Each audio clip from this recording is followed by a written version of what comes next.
기에 있었던 일입니다. 어떤 한 선교사님이 이제 자가용 자동차를 몰고 이렇게 가고 계셨어요.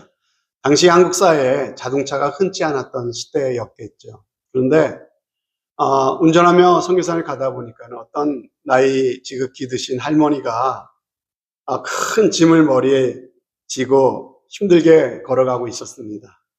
그래서 이 선교사님이 그 옆에 차를 세우고, 할머니 여기 타세요. 어디까지 가십니까? 제가 좀 모셔드릴게요. 이렇게 했습니다. 그래서 그 할머니는 너무 감사합니다 하면서 차로 올라탔어요. 그리고 나서 이제 운전하고 조금 가고 있었는데 뭔가 느낌이 이상해서 이렇게 쳐다보니까 할머니가 큰 짐을 이렇게 빈자리에 내려놓지 않고 끌어안고 두 팔로 이렇게 붙들고 끙끙거리고 계시는 겁니다. 그러니까 이 선교사님이 할머니 왜 힘들게 그거를 붙잡고 계세요? 옆에 빈자리에다 내려놓으세요. 이렇게 이야기를 했겠죠. 그러니까 이 할머니가 뭐라고 대답을 했습니까? 아이고, 저 한 사람 태워주는 것도 고마운데 어떻게 이 짐까지 맡깁니까? 이렇게 이야기를 했다는 거예요. 여러분, 저는 이 이야기를 들으면서 예수님을 믿고 있는 나의 모습이 혹시 이런 모습이 아닐까? 이런 생각을 한번 해보았습니다. 여러분은 어떠세요? 여러분, 때때로 우리가 정말 예수 믿어서 하나님의 자녀가 되고, 하나님의 자녀가 됐다면 당연히 하나님이 우리의 인생을 책임져 주시겠다고 약속하시죠. 우리의 걸음을 하나님이 인도해 주시겠다고 하시고, 우리를 보호해 주시겠다고 하나님께서 말씀하셨습니다. 그럼에도 불구하고 우리는 여전히 인생의 짐, 온갖 걱정, 염려, 그리고 모든 그러한 마음의 불안한 짐들을 여전히 우리가 끌어안고 하나님께 내려놓지 못하고 살아갈 때가 있다고 하는 거죠. 여러분, 분명 주님을 안 믿는 것도 아닌데, 그렇죠. 분명히 예수님이 나의 죄를 위해 돌아가신 것도 내가 알고 믿고, 예수님이 그 죄의 권세를 이기시고 다시 살아났다는 것도 내가 알고, 그리고 예수님이 바로 하나님의 아들이시요 제2위의 창조주 하나님이신 것도 내가 인정하고 받아들이고 믿는데, 여전히 왠지 나는 세상을 살면서 외롭고 여전히 때때로 너무 힘들고 또 어떤 때는 정말 감당할 수 없을 정도로 불안에 떨 때가 있다는 것이죠. 때로는 뭔가 마음이 참 깔아앉고 다운되기도 해서 모든 게 귀찮아질 때도 있습니다. 그리고 때로는 신경이 너무 예민해져가지고 나도 힘들고 내 옆에 있는 사람도 힘들게 할 때가 있다는 거죠. 여러 가지 걱정, 근심이 계속 내 마음 가운데 떠올라가지고 밤잠을 이룰 수 없을 때도 있습니다. 여러분, 분명한 것은 이것입니다. 여러분, 이런 분들은요, 예수 믿어 죄사함은 받았는지 모르지만, 미안하지만 아직까지 하나님이 우리에게 주시고자 하시는 온전한 구원을 누리지 못하는 상태라고 할 수가 있겠습니다. 여러분, 주님은 오늘 우리에게 말씀하고 계십니다. 우리를 초청하고 계십니다. 죄사함 받았다는 데서 만족하지 말고 내가 너에게 허락하는 이 안식으로 들어오라고 하나님께서는 저와 여러분을 부르고 계십니다. 여러분, 그렇다면 안식에 들어간다라고 하는 것이 무슨 의미일까요? 이것이 무슨 의미인지 구약 성경에 이스라엘 백성들이 애굽에서 나와 광야 생활을 하며 가나안에 들어가는 그 역사적인 사건을 통해서 하나님께서 우리에게 그 귀한 진리를 알려주고 계십니다. 여러분, 이스라엘 백성들은 그들이 종살이하던 애굽에서는 건짐을 받고 구원을 받았지만 그들은 광야를 지나면서 여전히 힘들어하고 어려워하고 불평하고 원망하면서 불안한 삶을 그들은 살고 있었습니다. 그러므로 이스라엘 백성들에게 궁극적인 구원은 광야가 아니라는 것이죠. 그러나 여러분, 꼭 가나안에 들어가야만 안식이 있는 걸까요? 광야에서는 안식이 불가능했던 것일까요? 그건 아니라는 거예요. 보십시오. 광야에서도 하나님께서는 구름 기둥과 불 기둥으로 이스라엘 백성들을 인도해 주셨습니다. 만나와 메추라기를 내려서 그들을 먹여 주셨습니다. 그뿐입니까? 반석에서 샘물을 터뜨려서 그들에게 마시게 하셨습니다. 그들의 신발이 헤어지거나 옷이 떨어지지 않도록 하나님이 지켜주셨습니다. 여러분, 무슨 말입니까? 그들은 아직 광야를 지나고 있었고 가나안에 들어가지는 못했지만 이미 광야 속에서도 하나님은 그들과 함께하고 계셨다라고 하는 것이죠. 그러므로 광야에서도 그들은 그들과 함께 하시는 하나님을 믿음의 눈으로 바라보았다면 미리 광야에서도 그들은 안식을 경험하며 살 수 있었습니다. 아직 완전한 구원과 영원한 안식인 가나안에 들어가지 않았을지 몰라도 광야라고 하는 이 땅에서 미리 맛볼 수 있는 안식, 바로 이것이 광야에서 맛볼 수 있는 안식이라고 하는 거예요. 여러분, 우리가 왜 예수 믿습니까? 제가 이 질문을 하면 여러 가지 답하는데, 제가 한마디로 우리 예수 믿는 궁극적인 이유는 천국 가기 위해서다, 이런 말씀을 드렸습니다. 죄의 저주와 형벌을 받을 수밖에 없는 우리, 영원한 지옥에 떨어질 수밖에 없는 우리인데 지옥 가지 않기 위해서 영원한 천국에 우리가 들어가고 영원한 생명을 얻기 위해서 우리가 예수 믿는 것이다라고 말씀을 드렸습니다. 이게 우리가 예수 믿는 궁극적인 목표예요. 목적이에요. 그러면 천국이라는 게 어디입니까? 예수 믿다가 죽은 다음에 들어가는 나라. 그리고 예수님이 장차 이 땅에 재림하실 때에 믿는 자들이 부활해서 들어갈 그 영원한 나라, 그것이 천국이라고 그렇게 알고 있고 그렇게 이야기를 하죠. 물론 맞는 말입니다. 그러나 성경은 또 말씀하시죠. 그게 전부가 아니다 말씀하십니다.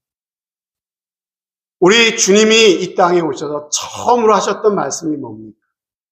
회개하라, 천국이 가까웠다, 이렇게 말씀하셨다. 여러분, 천국에 가까웠다라고 주님이 외치신 것은요, 죽은 다음에 들어가는 천국을 말씀하신 게 아니에요. 여러분, 이미 주님이 이 땅에 오시면서 하나님의 나라, 천국이 주님과 함께 이 땅에 함께 왔다라고 말씀하고 계시는 거예요. 그러므로 여러분, 예수님이 이 땅에 오심으로써 천국은 이미 시작이 된 것입니다. 그러므로 예수님이 계신 곳, 그냥 계시기만 한 것이 아니라 천국은 하나님의 나라라고 그랬죠. 그것은 킹덤 오브 갓, 킹덤이라고 하는 것은 통치권이 전제되는 그러한 개념입니다. 하나님이 계셔서 하나님이 왕 되셔서 다스리시는 곳, 그곳이 바로 하나님의 나라요 천국이라고 성경은 가리키고 있는 거예요. 그러므로 예수님이 오셔서 예수님이 내 마음 가운데 오셔서 내 마음의 주인 되시고 내 삶을 다스리시는 상태, 바로 그곳에 천국이 이미 시작되었다라고 하는 것이 성경의 가르침인 것입니다. 그러므로 찬송가 438절에 보면은 높은 산이 거친 들이 초막이나 궁궐이나 내 주 예수 모신 곳이 그 어디나 하늘나라, 이렇게 찬송하고 있는 거 아닙니까? 예수님을 모시고 천국을 경험하는 성도의 고백인 것이에요. 우리가 장차 죽은 이후에 가서 누리게 될 천국은요, 완전한 안식이에요. 그에 비해서 지금 우리가 여기서 이 땅에서 우리가 누릴 수 있는 안식은요, 제한된 안식입니다. 왜입니까? 여전히 우리에게는 육체적인 한계가 있기 때문에 그래요. 여전히 어떤 죄악된 습성이 있고 연약함이 남아있기 때문에 그렇습니다. 그럼에도 불구하고 우리가 예수 믿는다는 것은 하나님 나라의 기쁨과 평안, 그 놀라운 영광을 이 땅에서도 경험하며 살 수 있게 된다는 것을 여러분들이 꼭 믿으시기를 바랍니다. 그것을 하나님께서 그 안식으로 들어오라. 단지 예수 믿어 장차 나는 천국에 갈 거야라고 하면서 하루하루 지긋지긋하게 지옥 같은 인생을 살아가는 사람이 아니라 천국의 소망을 갖고 이 땅에서도 천국을 맛보며 살아가는 그런 사람이 되라고 하나님께서 저와 여러분을 부르고 계시는 거예요. 이게 진정 예수 믿는 것입니다. 여러분, 제가 여러분들을 안식으로 이제 들어오시라고 말씀드리는 이 말이 이제 좀 힘든 일은 그만 좀 내려놓으시고 다른 사람에게 좀 맡기시고 이제 은퇴하십시오, 이런 말씀 드리는 게 아닙니다. 그렇게 고생하시면서 살아가느니 차라리 어서 빨리 죽어서 천국에 들어가는 것이 낫다라고 말씀드리는 것도 아닙니다. 비록 이 땅에 사는 게 고달프고 힘들어도 우리는 속에서 얼마든지 안식을 누리며 살 수 있습니다. 그 말씀을 드리는 거예요. 마치 거친 파도가 일어나고 폭풍이 치는 바다라 할지라도 그 바다 깊은 곳에는요, 편하고 고요한 것처럼 환경과 여건에 휩쓸리지 않는 이런 깊은 평안을 우리는 누릴 수가 있다는 것입니다. 이것이 예수 믿는 사람들에게 허락된 엄청난 특권이고 혜택입니다. 제가 이렇게 말씀드려도 정말 예수님을 내 마음에 믿고 이러한 평안을 경험해 본 사람은 그렇구나라고 와닿고 인정이 되지만은 이게 무슨 말인가 싶으신 분들이 계실 수도 있습니다. 그냥 들어두십시오. 그 마음에 담아두십시오. 언젠가 여러분도 이것이 예수 믿는 것이구나, 여러분들이 깨닫는 날이 반드시 있을 줄로 믿습니다. 그럼 구약의 이스라엘 백성들이 왜 이 안식을 누리지 못했을까요? 자, 이것은 우리에게도 마찬가지로 예수 믿음으로 우리에게 이 안식을 우리에게 허락하셨지만 이것을 우리가 살면서 누리지 못한 이유가 뭔지를 바로 광야에서 그들이 왜 안식을 누리지 못했는지 그것을 통해서 우리에게 알려주고 계십니다. 그러면은 그 이유를 몇 가지 찾아보도록 하겠습니다. 참된 안식으로 들어가는 원리가 되겠죠.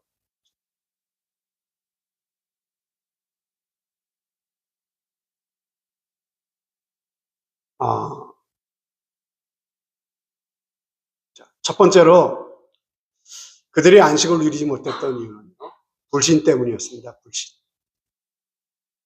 여러분, 하나님이 분명히 약속하셨는데 하나님의 말씀을 믿지를 못하는 거예요.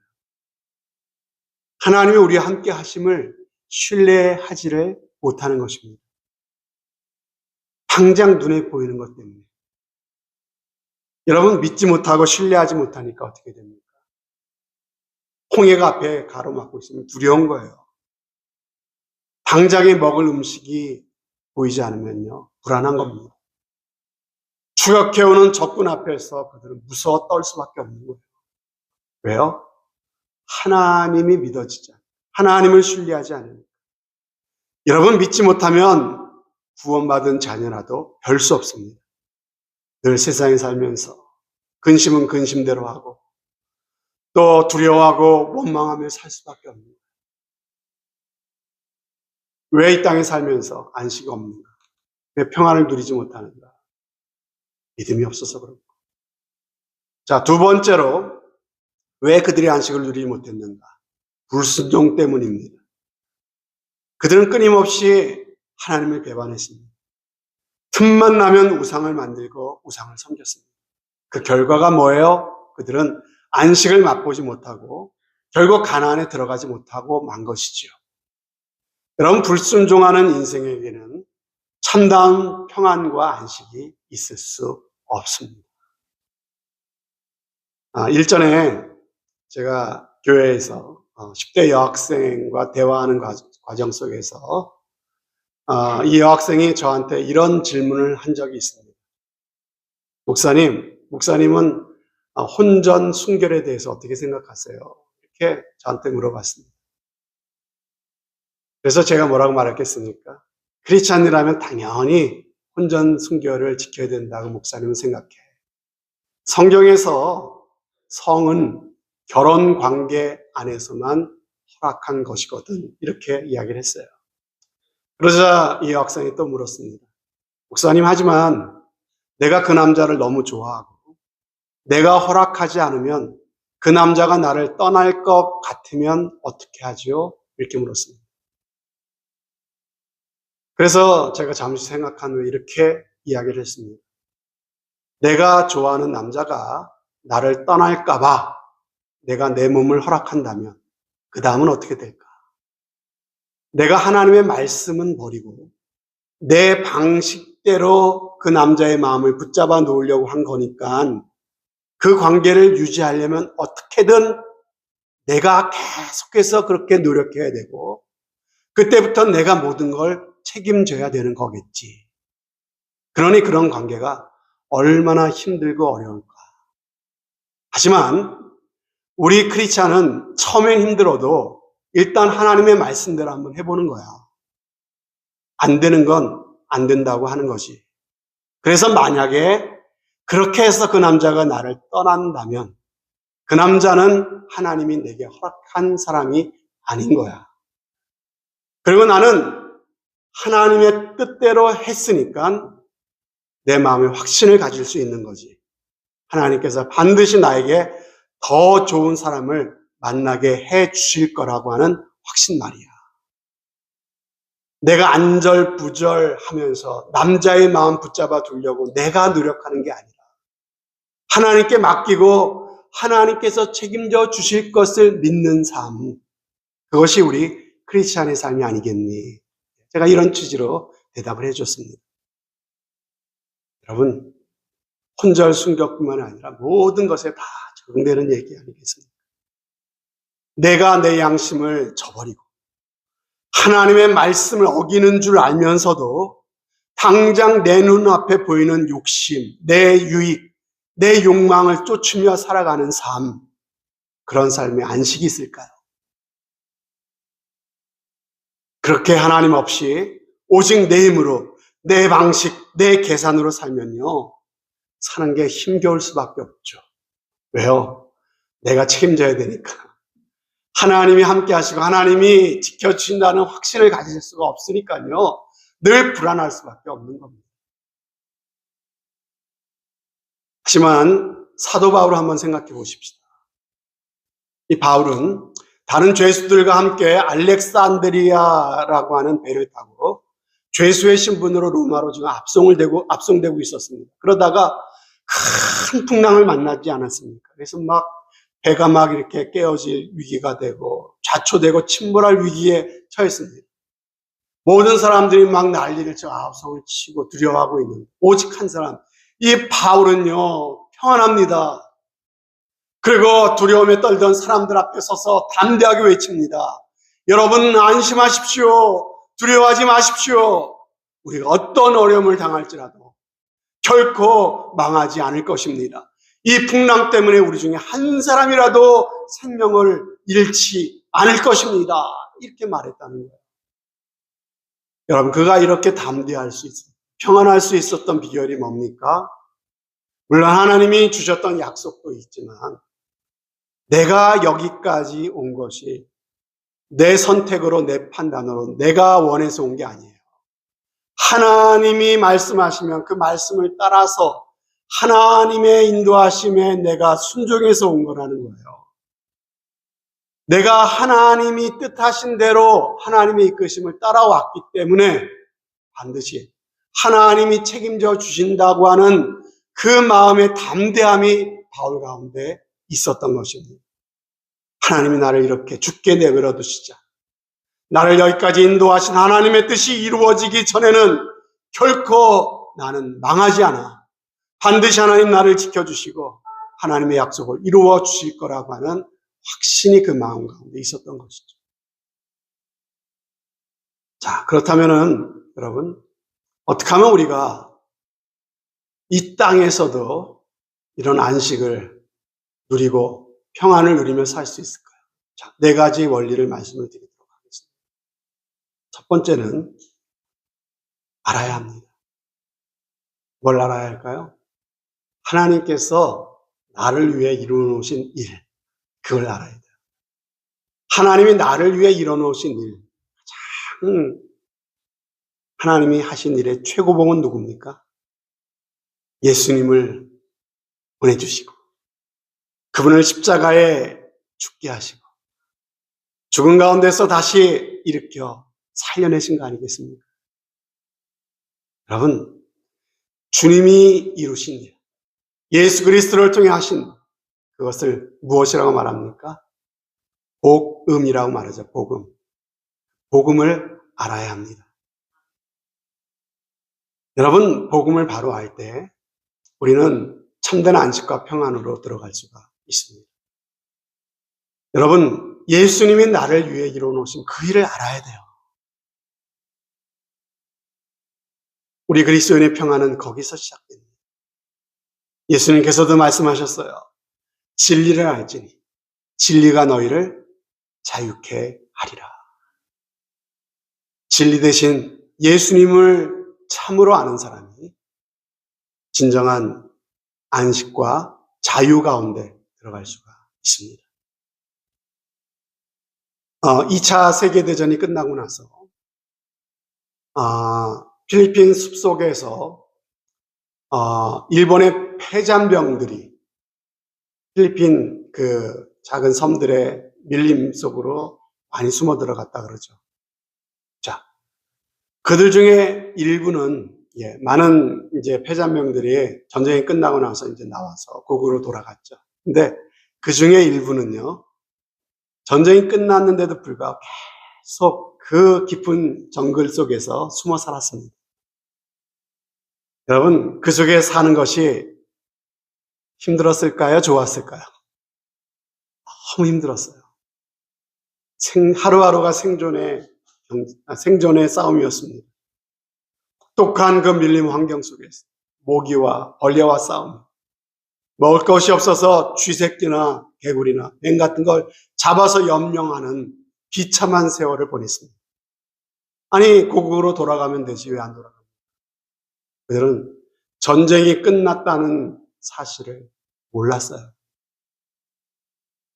물론 알려줬습니다, 사람들이. 계속해서 비행기는 전단지를 뿌립니다. 전쟁이 끝났다. 고국으로 돌아갑시다. 전단지를 뿌렸어요. 확성기를 틀고 막 이렇게 돌아다니면서 전쟁이 끝났으니까는 고국으로 돌아갑시다. 이렇게 일본말로 계속해서 방송을 했습니다. 그런데도 밀림 속에 숨어있던 이 패잔병들은 적들이 우리를 잡으려고 기만전술을 펼치는 것이라고 생각하고 더 꽁꽁 안으로 숨어 들어갔습니다. 여러분, 왜 그들이 비참한 세월을 보냈습니까? 이미 되어진 사실을 사실로 받아들이지 못했기 때문에 그런 것입니다. 사랑하는 여러분, 예수님께서 저와 여러분을 위해 이루어 놓으신 그 사실이 무엇입니까? 이사야에서 말씀하시죠. 그분이 찔리신 것은 우리의 허물을 위함입니다. 그가 상한 것은 우리의 죄악 때문이다.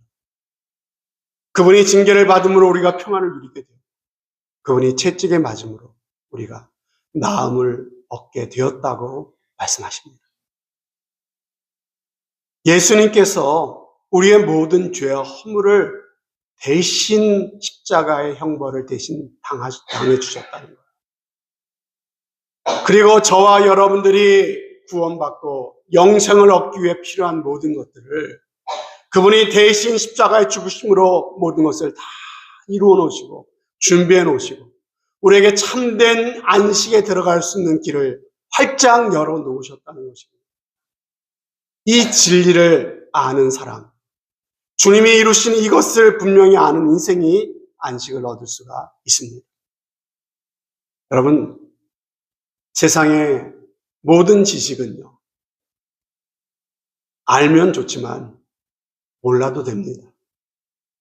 물론 세상 지식 중에 몰라서 참 불편을 겪을 수 있는 것은 있지만요, 그냥 불편 좀 겪으면 되지 몰라도 됩니다. 하지만 반드시 알아야 되는 진실이 있습니다. 우리가 한평생 사는 동안에 정말 반드시 알아야 되고 정말 몰라서는 안 되는 한 가지 사실이 있다면 그게 무엇이겠습니까? 하나님의 독생자 예수님, 나를 너무나 사랑하셨어. 나를 대신해서 십자가에 죽어주셨다는 것. 그리고 그 죄의 권세를 이기시고 사흘 만에 부활하셨다는 것. 이제는 그 예수님을 내가 믿고 내 마음의 구주와 주님으로 모셔드리기만 하면 나의 모든 죄가 사함받고 하나님의 자녀로 우리가 하나님께 귀히 여김을 받고 천국 백성이 된다고 하는 이 사실입니다. 여러분, 이 진리, 이 사실을 분명히 알고 우리의 삶을 살아가는 귀한 은혜가 꼭 있으시길 주님의 이름으로 축복합니다. 두 번째로 이 평안을 얻기 위해서는요, 믿어야 됩니다. 사실을 사실로 알고 인정하는 것도 중요하지만 사실을 아는 것은 반드시 믿음으로 연결됩니다. 여러분, 객관적으로 예수님이 십자가에 죽으셨다 아는 거, 그걸로는 내가 구원받을 수 없어요. 이것이 바로 나에게 해당하는 사건이 돼요. 나를 사랑하셨구나. 세상을 사랑하사가 아니라 나 같은 죄인을 사랑하셨구나. 나의 구원으로 받아들이는 사람이 참된 안식을 얻을 수가 있습니다. 오직 나의 의는 믿음으로 말미암아 살리라 그랬습니다. 믿음은 바라는 것들의 실상이요 보지 못하는 것들의 증거라 그랬습니다. 그 주님을 막연한 세상의 구주가 아니라 바로 날 위해 오신 나의 구주로 영접하는 사람, 나의 주님으로 믿어야 우리가 안식에 들어갈 수가 있습니다. 어떤 자매님이 믿음이 좋은 자매님이 있었어요. 근데 이 자매는 살면서 정말 어려운 일, 많은 일을 당했어요. 그런데 그 어려운 일을 당하면서도 한 번도 얼굴에 환한 미소를 잃어버리질 않는 거예요. 불안해하거나 두려워하거나 우울해지질 않는 거예요. 이런 모습을 보면서 많은 사람들이 궁금해합니다. 그러면서 물었죠. 아니 자매님은 어떻게 그렇게 강한 믿음을 가질 수가 있어요? 이렇게 물었어요. 그러자 이 자매는 말했습니다. 제가 뭐라고 강한 믿음을 가졌겠습니까? 저는 큰 믿음을 갖지 못한 평범한 사람에 불과합니다. 그러나 단지 저는 크신 하나님을 믿는 아주 작은 믿음을 가졌을 뿐입니다. 여러분, 잘 생각해 보세요. 내 믿음이 작아서, 내 믿음이 크지 못하고 작아서, 내 믿음이 작은 것은 문제가 되지 않아요. 왜 문제가 되지 않을까요? 하나님이 무한대로 크신 분이시기 때문에 그렇습니다. 아무리 작은 믿음이라도 그 작은 믿음만 있다면요, 이것이 무한대로 크신 하나님과 만나는 순간 작은 믿음은 결코 작은 믿음이 아닌 것입니다. 예수님이 말씀하셨어요.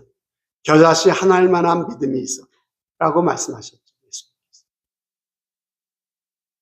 여러분, 정말 저와 여러분들에게 이런 믿음이 있었으면 좋겠어요.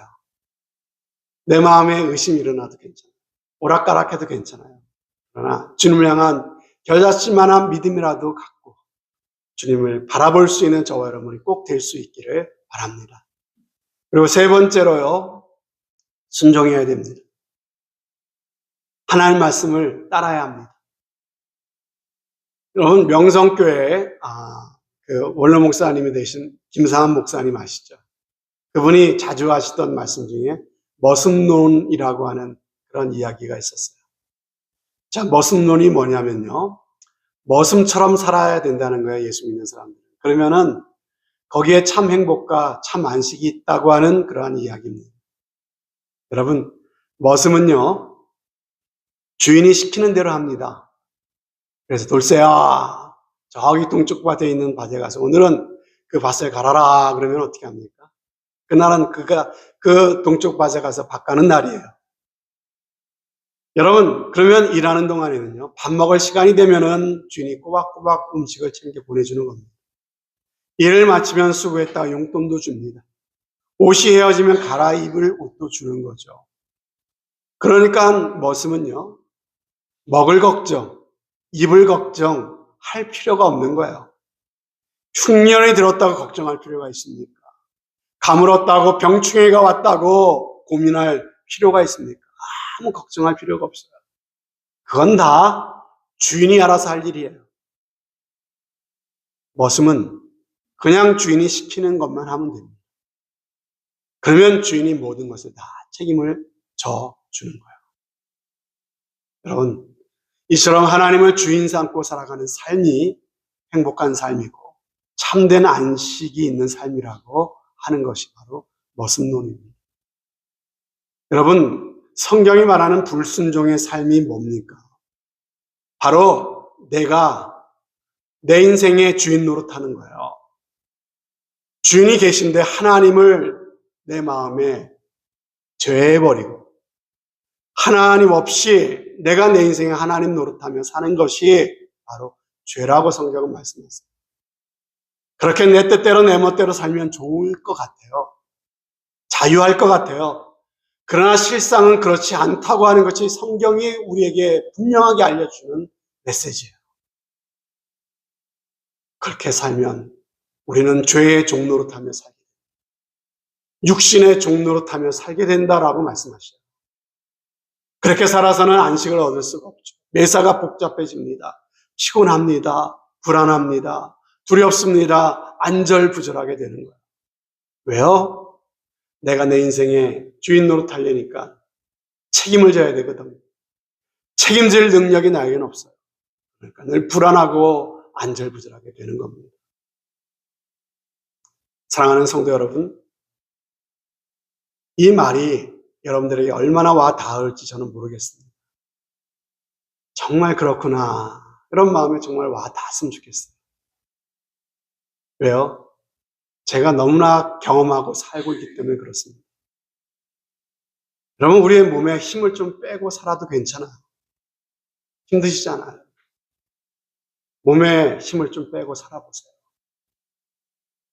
몸에 힘 빼고 아무 대책 없이 사시라는 게 아니라 우리 주님이 든든한 백업이 되어주십니다.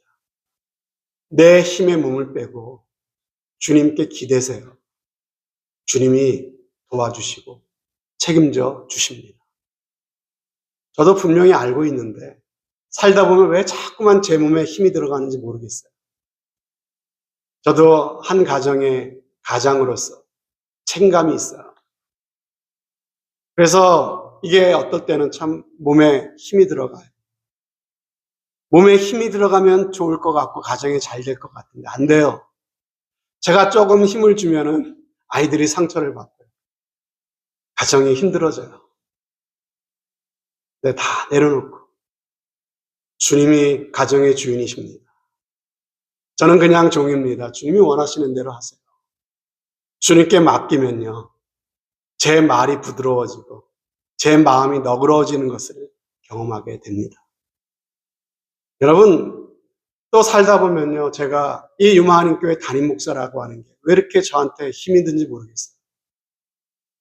특별히 어떤 성도들이 뭐 시험 들었다 그러고 뭐 교회 안 나온다 그러고 찾아가서 말씀으로 권면하는데 안 먹혀요. 얼마나 속이 상한지 몰라요. 아니, 명명백백하게 이게 하나님의 말씀이 그 뜻인데